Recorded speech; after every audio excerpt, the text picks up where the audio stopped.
people with neck pain, they got an imbalance between the layers of the muscles. Okay, and so basically what happened was that what happens is the deep muscles get weakest first. And so we developed what was called the craniocervical flexion test, which is just testing their ability to nod their chin, but that's the anatomical action of the longus capitis and longus 𝐏𝐬. And we found in neck pain patients that they were very weak. They really could not do that contraction. And so we developed that craniocervical flexion test. We validated it. We did an experiment because using EMG, we had to develop an electrode that we literally built in a nasopharyngeal catheter and put it through the nose and suctioned it on to the back of the neck, because that sits right on the longus capitis 𝐏𝐬. Now, we had to do that because we can't use fine wire electrodes. They are literally, it's too dangerous an area with all the lymph nodes and everything. So we had to use, an alternate device. But we were able to show with the EMG that there was much more activity in neck pain patients. There was much more activity in the sternocleidomastoid, and it shouldn't work.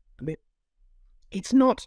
It's actually a craniocervical extensor. So if we're asking the patients to flex in a lying position, it actually shouldn't work. But what we noticed in the neck pain patients is they couldn't activate their deep neck flexors very well, and so they overused their superficial flexors. And so we also, other people have done research in this area subsequently. So there's some research in Belgium with ultrasound, and again, they were able to show that, they couldn't get that contraction of the deep muscles very well in neck pain patients compared to controls.